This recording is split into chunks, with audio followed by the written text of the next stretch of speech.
तो फ्रेंड्स, मैं शिवनी जैन आपका स्वागत करता हूं आपके अपने यूट्यूब चैनल पर। दोस्तों, आज की वीडियो यहां पर जो है income tax return filing for partnership firm है। ITR 5 यहां पर फाइल करने वाले हैं। पूरा आपके सामने मैं लाइव फाइल करूंगा। वीडियो को एंड तक देखिएगा, हर पॉइंट्स आपके यहाँ पर क्लियर होने वाले हैं। सबसे पहले आपको अपने पैन कार्ड से लॉगिन कर लेना है और यहाँ पर ITR 5 भी अब आप ऑनलाइन फाइल कर सकते हैं। अगर आप चाहें तो इसको ऑफलाइन यूटिलिटी यानी कि डाउनलोड करके यूटिलिटी को ITR 5 की उसके थ्रू भी भर सकते हैं, लेकिन हम यहाँ पर डायरेक्ट लाइव इसको फाइल करेंगे। सबसे पहले आपको अपने जो भी आपकी फर्म का पैन कार्ड है उसके थ्रू आपको इसको लॉगिन कर लेना है। अगर यहाँ पर आपकी फर्म का जो पैन कार्ड है अगर रजिस्टर नहीं है तो रजिस्टर पर क्लिक करके पहले इसको रजिस्टर कर लीजिएगा। बेसिक डिटेल्स वेरीफाई करानी है, एक ऑथराइज्ड पर्सन रखना है और email ID mobile number verify करानी है। मैं मेरे पास यहाँ पर लॉगिन आईडी ऑलरेडी मेरे पास पार्टनरशिप फर्म का पैन कार्ड है, उसके थ्रू मैं यहाँ पर लॉगिन करूंगा। फिर उसके बाद यहाँ पर पूरी डिटेल वाइज मैं बताऊंगा कि क्या क्या चीजें आपको यहाँ पर एंटर करनी है। ठीक है, लॉगिन करने के बाद आपको यहाँ पर क्लिक करना है। ई फाइल के अंडर में यहाँ पर आपको फाइलिंग का ऑप्शन मिलेगा, ऑनलाइन पर क्लिक कर देना है। कंटिन्यू पर क्लिक करेंगे, उसके बाद स्टार्ट न्यू फाइलिंग पर आपको क्लिक कर लेना है। ठीक है, तो यहाँ पर जो है अदर्स में जाना है। वैसे बाय डिफॉल्ट यहाँ पर अदर्स का ऑप्शन आपको मिलेगा, पार्टनरशिप फर्म यहाँ से सेलेक्ट कर लेना है। कंटिन्यू पर क्लिक करना है, उसके बाद यहाँ पर ITR फॉर्म तो ITR 5 यहाँ पर सेलेक्ट करेंगे। आई नो पर क्लिक करते हुए प्रोसीड कर लेना है। ठीक है, अब यहाँ पर जो है आपको बैलेंस शीट फाइल करने की रिक्वायरमेंट आती है। बैलेंस शीट और P&L अकाउंट ये हम यहाँ पर फीड करने वाले हैं। दूसरा डेप्रिसिएशन, तो डेप्रिसिएशन जो भी आपकी एसेट्स के डेप्रिसिएशन है वो रेट वाइज आपको कैलकुलेट करना पड़ेगा। उसके बाद यहाँ पर डायरेक्ट हम इसको अपलोड करने वाले हैं। ठीक है, तो मैंने यहाँ पर जो है टैली से एक्सट्रैक्ट कर लिया है बैलेंस शीट्स और प्रॉफिट एंड लॉस अकाउंट। ये मैं आपको यहाँ पर लाइव फाइल करके दिखाने वाला हूँ। ये हमारा P&L अकाउंट है, उसके अलावा ये बैलेंस शीट्स है। तो डायरेक्ट आप टैली से एक्सट्रैक्ट करके डायरेक्ट इसको फिल कर सकते हैं, ऐसे चल कोई फॉर्मेट की रिक्वायरमेंट नहीं होती है। तो यहाँ पर जो है लेट्स गेट स्टार्टेड पर क्लिक करेंगे। देन उसके बाद यहाँ पर जो है कुछ ऑप्शंस यहाँ पर मिलेंगे। तो बिजनेस इनकम है तो बिजनेस इनकम के सारे शेड्यूल्स सेलेक्ट कर लेना है। इनकम्स में जो आपकी इनकम है तो यहाँ पर जो है नॉर्मल इनकम तो आपकी कवर होगी बिजनेस वाली। उसके अलावा अगर पार्टनरशिप फर्म में कैपिटल गेन की इनकम है, हाउस प्रॉपर्टी की इनकम है तो भी आप यहाँ पर कंसिडर कर सकते हैं। अदर सोर्स की इनकम भी यहाँ पर कवर आती है। और सैलरी गेन, क्योंकि पार्टनरशिप फर्म कोई भी सैलरी गेन नहीं करती है तो सैलरी का यहाँ पर कोई शेड्यूल नहीं दिया गया। ठीक है, डेप्रिसिएशन का शेड्यूल्स है यहाँ पर बाय डिफॉल्ट है। रिडक्शंस भी है, ऐसे कोई ज़्यादा रिडक्शंस तो पार्टनरशिप फर्म के केस में अलाउड नहीं होगी। टैक्स कंप्यूटेशंस ये सब कुछ ऑटोमेटिकली है। टैक्स पेड वाला कॉलम आप टिक कर लीजिएगा, कोई TDS कटा हुआ है, TCS कटा हुआ है वो यहाँ पर आ जाएगा।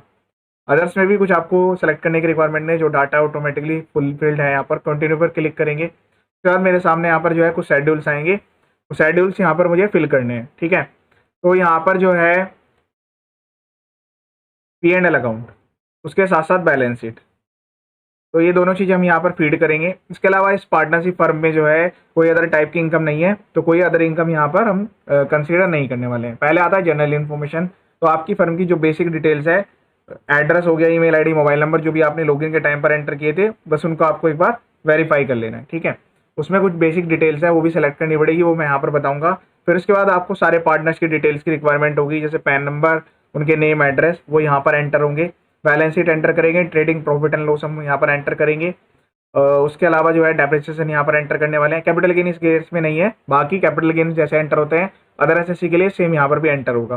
फिर उसके बाद यहाँ पर जो है हम कैलकुलेशन चेक करेंगे, टैक्स चेक करेंगे, फिर उसके बाद इसको फाइनली फाइल करेंगे। ठीक है, तो सबसे पहले मैं यहाँ पर आपको जनरल इन्फॉर्मेशन एक बार दिखा देता हूँ। तो यहाँ पर सबसे पहले फाइलिंग स्टेटस, ड्यू डेट के अंदर अगर आप फाइल कर रहे हैं 139 आएगा। रिलेटेड में जो है ऑटोमेटिकली 139 में चला जाएगा। अगर आप रिवाइज कर रहे हैं तो नेक्स्ट ऑप्शन आएगा। ITR को आप जो है मल्टीपल टाइम्स रिवाइज भी कर सकते हैं। यहाँ पर आपको नो सेलेक्ट कर लेना है, रेजिडेंशियल स्टेटस यस सेलेक्ट कर लेना है, रेजिडेंट। उसके बाद यहाँ पर जो है कुछ स्पेसिफिक क्वेश्चन आएंगे, वो हर एंटिटी स्पेसिफिक होंगे, वो तो उसके अकॉर्डिंग आपको सेलेक्ट करने हैं। इस केस में यहाँ पर जो है सारे नो है तो मैं यहाँ पर नो सेलेक्ट कर लेता हूँ। रिप्रेजेंटेटिव SSC में आपको नो कर देना है क्योंकि आप खुद से फाइल कर रहे हैं। डिटेल्स में इस वाले केस में भी no. Unlisted equity shares holding no. अगर आपको यस करेंगे तो उस केस में फिर यस करने के बाद आपको डिटेल्स एंटर करनी पड़ेगी। सेव पर क्लिक कर लेना है। फिर आती है ऑडिट की इन्फॉर्मेशन। तो ऐसा ऑडिट की रिक्वायरमेंट नहीं है। अगर आपकी सारी ट्रांजेक्शन जो है वो आपकी जो है नॉन कैश ट्रांजेक्शन है, 5% ज़्यादा नॉन कैश रिसीट्स और पेमेंट्स नहीं है, तो उस केस में जो है टर्नओवर की लिमिट यहाँ पर भी same as it is applicable है। 10 करोड़ तक आपको ऑडिट की रिक्वायरमेंट नहीं आएगी। ठीक है, और अगर कैश वाली ट्रांजेक्शन है तो भी 1 करोड़ की लिमिट है। अब यहाँ पर बुक्स ऑफ अकाउंट्स, तो देखिए बुक्स ऑफ अकाउंट्स जो है पार्टनरशिप फर्म के केस में यहाँ पर मेंटेन करना जरूरी है, तो यस पर आपको क्लिक कर देना है। उसके बाद जो है यहाँ पर 44AD के अंडर में अगर आप फाइल कर रहे हैं तो 44AD के केस में क्या है, आपको 6% या 8% प्रॉफिट दिखाने पड़ेंगे। तो उसके हिसाब से फिर उस पर 30% का टैक्स लगेगा। पार्टनरशिप फर्म के केस में जो है 30% का टैक्स एप्लीकेबल है। तो आपको ध्यान से कि आप 4480 में जा रहे हैं जब भी यस करना है, अदरवाइज नो करके प्रॉपर आप बुक्स ऑफ अकाउंट मेंटेन करते हुए फाइल कर सकते हैं। यहाँ पर टर्नओवर जो है 1 करोड़ से कम ही है, तो इसलिए मैं बीच वाला ऑप्शन ले रहा हूँ। या अभी आपकी जो टर्नओवर है वो 1 करोड़ से 10 करोड़ के बीच में है तो यस लिखना है। फिर उसके बाद वो 5% वाली कंडीशन आएगी। देखिए मैं आपको दिखा देता हूँ कि ये 5% के अंडर में है क्या, तो फिर 5% के अंडर में तो ऑडिट एप्लीकेबल नहीं होगी। अगर आपने नो कर दिया तो फिर ऑडिट कराना मैंडेटरी हो जाएगा, ठीक है। और अगर 10 करोड़ से ऊपर है तो फिर तो आपकी ऑडिट मैंडेटरी है ही। तो भी यहाँ पर नो लिख के प्रोसीड करेंगे। बुक्स ऑफ अकाउंट्स मैंडेटरी नहीं है, ऑडिट के लिए लायबल नहीं है, तो नो पर क्लिक करके प्रोसीड करना है। उसके बाद ऐड पर क्लिक करेंगे, ठीक है। हाँ, एक बैंक अकाउंट ऐड करना मैंडेटरी है। अगर आपका रिफंड बन रहा है तो जितने बैंक अकाउंट से वो वैलिडेट होना जरूरी है। तो मैंने यहाँ पर ऑलरेडी एक बैंक अकाउंट ऐड करा हुआ है, इस तरीके से आपको ऐड कर लेना है। फिर उसके बाद कन्फर्म पर क्लिक करके सेव कर लेना है डाटा को। अब यहाँ पर सेकंड पार्ट एंटर करेंगे, जनरल इन्फॉर्मेशन पर क्लिक कर देना है। उसके बाद यहाँ पर आएगा कि आपकी जो पार्टनरशिप है, जो पार्टनरशिप फर्म है, ड्यूरिंग द ईयर पार्टनर में कोई चेंज हुआ है। अगर याद यहाँ पर जो आपका चेंज हुए हैं डिटेल्स, तो इस पर क्लिक करना है। फिर आपसे पूछा जाएगा कि कौन से पार्टनर्स आपने एडमिट किए हैं, मतलब कौन से पार्टनर ऐड हुए हैं और कौन से पार्टनर आपके यहाँ पर रिटायर हुए हैं। तो वो डिटेल्स आपको इस तरीके से 1 बाय 1 करके ऐड करनी पड़ेगी। अगर कोई चेंज नहीं है तो नो पर क्लिक करके प्रोसीड करेंगे। फिर उसके बाद पर्टिकुलर्स ऑफ पर्सन ये हमें ऐड करने पड़ेंगे। जैसे मैंने बताया था जितने भी आपके पार्टनर्स हैं उनकी डिटेल्स 1 बाय 1 करके यहाँ पर ऐड करनी है, ठीक है। तो पहले यहाँ पर इस तरीके से जो ये स्टार वाले फील्ड्स हैं वो मैंडेटरी है, बाकी वाले जो अदर फील्ड्स हैं वो मैंडेटरी नहीं है। लेकिन जिस पार्टनर के थ्रू आप ITR वेरीफाई करेंगे उनके पैन नंबर डालना मैंडेटरी है। तो मैं पहले यहाँ पर एंटर कर लेता हूँ सभी पार्टनर्स की डिटेल्स 1 बाय 1 करते हुए। पार्टनर ऐड करने के बाद यहाँ पर जो है नेचर ऑफ बिजनेस आपको सेलेक्ट करना होगा। यहाँ पर जो है सारे नेचर ऑफ बिजनेस प्रोवाइड किए गए हैं। यहाँ पर आपकी जो फर्म का नेम है वो एंटर होगा, बाकी उसके अलावा जो नेचर ऑफ बिजनेस है वो यहाँ पर इस तरीके से आपको सेलेक्ट कर लेना है, ठीक है। तो उस केस में जो है मैन्युफैक्चरिंग नेम एंटर करना है, ऐड पर क्लिक कर देना है, कन्फर्म पर क्लिक करके सेव कर देना। देन उसके बाद यहाँ पर जो है बैलेंस शीट यहाँ पर एंटर करने वाले हैं। तो बैलेंस शीट जो भी हमारी टैली से डाउनलोडेड है वो बैलेंस शीट हम यहाँ पर एंटर करेंगे। डिटेल्स जो है पहले यहाँ पर जो है आपको एप्लीकेशन ऑफ फंड, फिर उसके बाद सोर्स ऑफ फंड, मतलब पहले जो है लायबिलिटी साइड एंटर करनी है, फिर उसके बाद एसेट साइड यहाँ पर एंटर करनी है। तो ये डिटेल्स हैं, यहाँ पर 1 बाय 1 करके मैं ऐड करूंगा। पहले मैं टोटलिटी में ऐड कर लेता हूँ, फिर आपको दिखा दूंगा किस तरीके से आप ऐड करेंगे। फिक्स एसेट्स के लिए यहाँ पर जो है आफ्टर डेप्रिसिएशन एसेट्स आ रही होगी तो इसकी ग्रोस वैल्यू एंटर करनी है। उसके बाद डेप्रिसिएशन के रेट्स, जितने भी आपकी सब एसेट्स हैं उनकी डिटेल्स आएगी। क्लोजिंग स्टॉक्स जो भी इन्वेंट्रीज है, सिंडिकेटर्स के लिए स्पेसिफिक कॉलम्स होते हैं, cash in hand, bank accounts, TDS TCS receivable, जो भी डिटेल्स है वो यहाँ पर हम एंटर करेंगे। प्रॉफिट या लॉस जो भी आ रहा होगा उसके लिए यहाँ पर डेबिट साइड क्रेडिट साइड दोनों की डिटेल्स यहाँ पर आती है। मैं यहाँ पर ये बैलेंस शीट आपको एंटर करके दिखा देता हूँ एक बार। तो आपको बैलेंस शीट्स में जो है जैसे मैंने बताया था पहले सोर्स ऑफ फंड, तो मैं यहाँ पर एडिट पर क्लिक करके आपको दिखा देता हूँ। यहाँ पर पार्टनर की कैपिटल यहाँ पर एंटर हुई है। अगर आपके कोई लोन्स है तो लोन्स की डिटेल्स भी यहीं पर एंटर होगी। पार्टनर्स कैपिटल हो गए, रिजर्व सरप्लस हो गए, जो क्रेडिट बैलेंस यानी कि प्रॉफिट साइड है वो आपकी यहाँ पर एंटर होगी। लोन्स जो भी आपके लोन्स अकाउंट है उसमें जो है बैंक से जो लोन है, अदर से जो लोन है, प्राइवेट कोई लोन्स हैं, अनसिक्योर्ड लोन है, या ये रिलेटेड पार्टी से कोई लोन्स हैं, वो सारी ट्रांजेक्शन्स यहाँ पर आपको एंटर करनी है। डेफर्ड टैक्स लायबिलिटी अगर आपके ऊपर एप्लीकेबल है तो उसकी डिटेल्स यहाँ पर आएगी। एडवांसेस जो भी आपने एडवांस लिए हुए हैं, ठीक है, वो सारी डिटेल्स लायबिलिटी साइड वाली यहाँ पर आएगी। 40A2B यानी रिलेटेड पार्टी ट्रांजेक्शन है, बाकी अदर्स जो भी एडवांस आपके हैं। इस तरीके से सोर्स ऑफ फंड का ये क्राइटेरिया कंप्लीट होगा। सेव पर क्लिक कर दिया मैंने। अब जो आपके डेटर्स क्रेडिटर्स हैं वो यहाँ पर एप्लीकेशन ऑफ फंड में ही एंटर होंगे। ये भी आपको दिखा देता हूँ क्योंकि मैंने यहाँ पर जो मैंने आपको बैलेंस शीट दिखाई है उसी के बेस पर यहाँ पर एंटर की हुई है डिटेल्स। अब यहाँ पर फिक्स एसेट्स में इस तरीके से एडिट पर क्लिक कर देना है। जो ग्रोस अमाउंट है वो यहाँ पर एंटर करनी है, डेप्रिसिएशन की अमाउंट एंटर करनी है, वैल्यू यहाँ पर ऑटोमेटिकली आएगी। करंट एसेट्स में जो हमारे स्टॉक्स हैं वो यहाँ पर हमने एडिट किए हैं, एडिट करके आपको यहाँ पर एंटर करने हैं। स्टॉक्स की वैल्यू आ गई। ट्रेडर्स की डिटेल्स है एज इट इज एंटर की है। जो मोर देन 1 ईयर वाले हैं वो यहाँ पर होंगे, लेस देन 1 ईयर वाले यहाँ पर आएंगे, ठीक है। कैश एंड बैंक बैलेंस जो भी बैंक बैलेंस है वो यहाँ पर आपको एंटर करना है। कैश इन हैंड जो भी आपका अकाउंट में कैश इन हैंड है वो डिटेल्स यहाँ पर आएगी। उसके अलावा जो आपकी जैसे FDs हैं या अदर कोई एसेट्स है जो कि कैश बैंक बैलेंस वाली है वो अदर्स के ऑप्शन यहाँ पर दिए गए हैं। अदर कोई एसेट्स है उनके लिए करंट एसेट्स की डिटेल्स, लोन्स एंड एडवांसेस ये एसेट्स वाले हैं, ठीक है। जो आपके TDS TCS की डिटेल्स है वो, और उसके अलावा जो आपने लोन्स दिए हुए हैं वो सारी डिटेल्स यहाँ पर आएगी। Loans and advances including for the purpose of business profession, non business profession, यहाँ पर काफ़ी डिटेल्स अब जो है वाइड कर दी गई है। इसी तरीके से इसके ही कॉलम नंबर D में जो है करंट लायबिलिटी की डिटेल्स आएगी। Currently creditors, less than 1 year, more than 1 year, liability for lead assets, जितनी भी लायबिलिटीज है, अदर पेबल्स जो है वो यहाँ पर आपका आएंगे। कोई प्रोविजन अगर आपका है तो यहाँ पर आपको एंटर करना है। इसके अलावा जो आपके डेबिट बैलेंस है वो यहाँ पर आपको एंटर कर देना है। इस तरीके से देखिए सोर्स ऑफ फंड और एप्लीकेशन ऑफ फंड दोनों बराबर होना जरूरी है।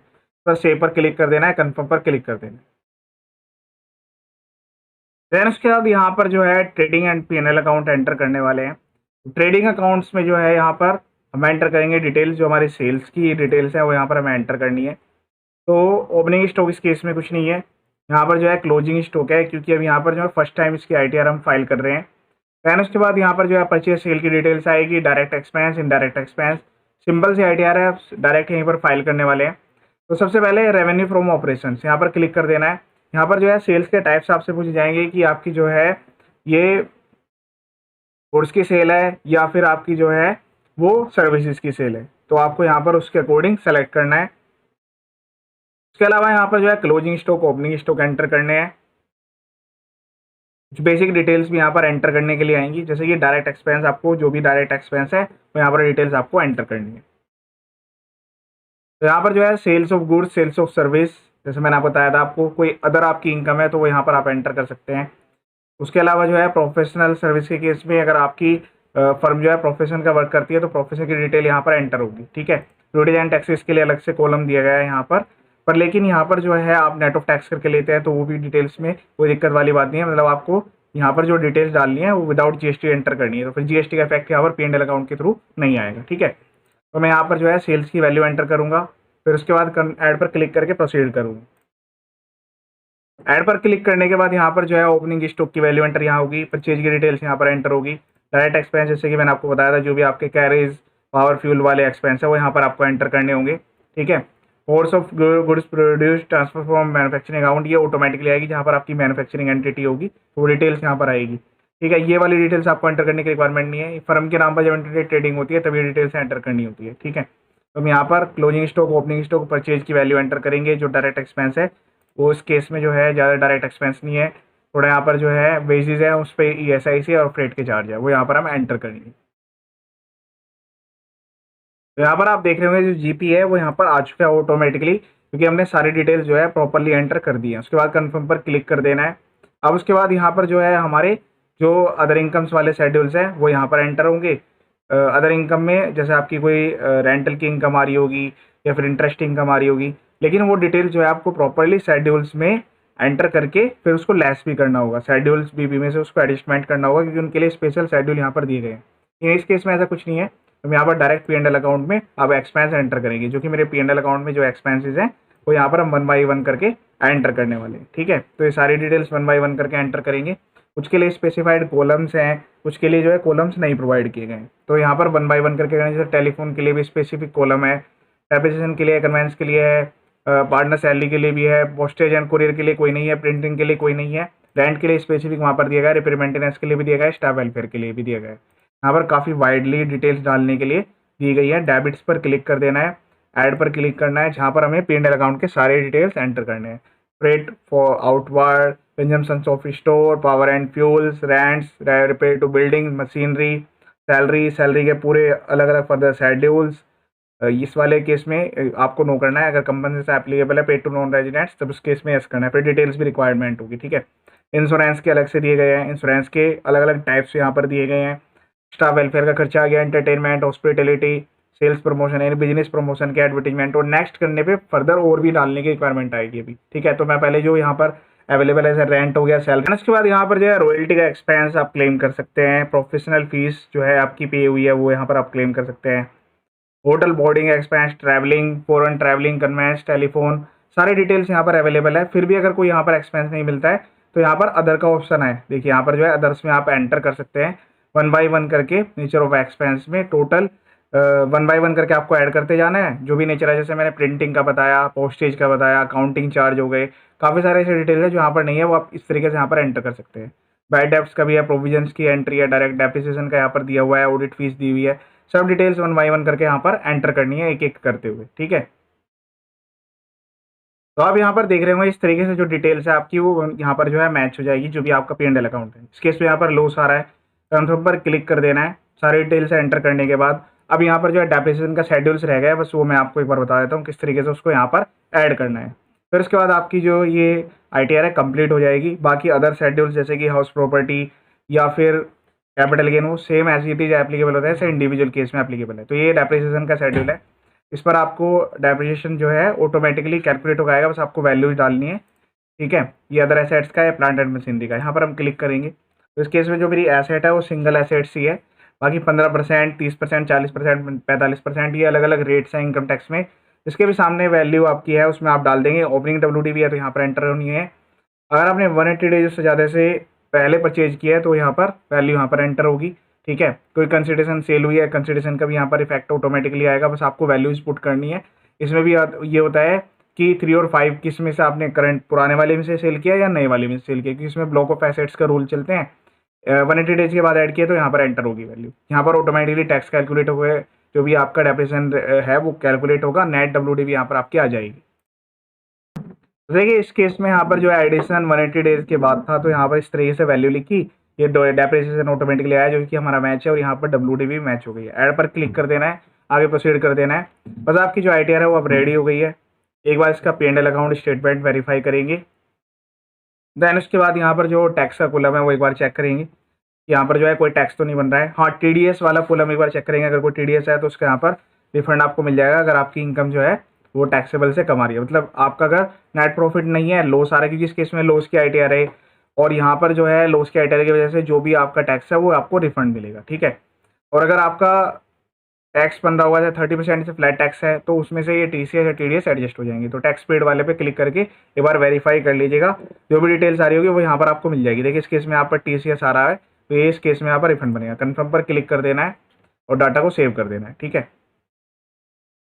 अब उसके बाद बस यहाँ पर प्रोसीड टू वेरीफाई करेंगे, हम एक बार ITR को प्रीव्यू करेंगे। तो उसके लिए कॉलम है, लास्ट में कॉलम दिया गया है, ये वाला कॉलम है। इसके लिए जो वर्क करेगा कंप्यूटेशन ऑफ टैक्स लायबिलिटी, इस पर आपको क्लिक कर लेना है। क्लिक करने के बाद यहाँ पर जो आपकी जो लायबिलिटी है वो यहाँ पर आपको दिखाई देगी। किस केस में टैक्स पेड आ रहा है तो वो यहाँ पर रिफंड है, ठीक है। ऑटोमेटिकली एडजस्टमेंट होने के बाद नेट रिफंड आ रहा है। प्रीव्यू रिटर्न पर क्लिक करना है, जो भी आपकी मिस्टेक्स होगी वो यूटिलिटी आपको बताएगी कि आपको इसमें क्या चेंज करने की रिक्वायरमेंट है। फिर उसके बाद प्रोसीड टू वैलिडेट करना है और इसको वेरीफाई कराना है। इसको आप जो है किसी भी पार्टनर्स के ऑथराइज्ड आधार वाले नंबर से वेरीफाई करा सकते हैं, आधार OTP से या बैंक EBC के थ्रू वैलिडेट हो जाएगा। उसके बाद आपके सामने इस टाइप का मैसेज आएगा, validation successful, proceed to verify पर क्लिक कर देना है। यहाँ पर आपको जो है वेरीफाई करने के लिए ऑप्शंस आ जाएंगे। वेरीफाई करना है, 3 ऑप्शन आएंगे कि आप जो है E-वेरीफाई बाद में भी कर सकते हैं, 30 डेज का टाइम होता है, या फिर CPC बैंगलोर को ITR भी भेज कर भी वेरीफाई करा सकते हैं। E-वेरीफाई नाउ वाला ऑप्शन ले लीजिए, ज़्यादा बेटर है, आपकी आती ITR जो है आपकी वेरीफाई हो जाएगी। उसके बाद आप इसको एक्नॉलेजमेंट डाउनलोड करके विद कंप्यूटेशन कहीं पर भी सबमिट कर सकते हैं, ठीक है। कंटिन्यू पर क्लिक करेंगे तो मैं यहाँ पर अभी लाइव इसी वाले ऑप्शन के थ्रू इसको वेरीफाई करने वाला हूँ। E-वेरीफाई नाउ पर क्लिक कर देना है, फिर बाद कंटिन्यू पर क्लिक करके वेरीफाई कराना है। ITR वेरीफाई होते आपकी ITR जो फाइल हो जाएगी। ये था कंप्लीट प्रोसेस। इस वीडियो को सेव कर लीजिए और यहाँ पर शेयर जरूर कीजिएगा ताकि सभी को इसका बेनिफिट मिल जाए। ITR 1 2 3 4 के लिए सबके लिए डिटेल वीडियो मेरे यूट्यूब चैनल पर अवेलेबल है। चैनल का जो पर्पज है फुल्ली एजुकेशनल है, इसलिए सब्सक्राइब कराने करें, वीडियो देखें और आगे शेयर जरूर करें। ये वीडियो देखने के लिए थैंक यू सो मच।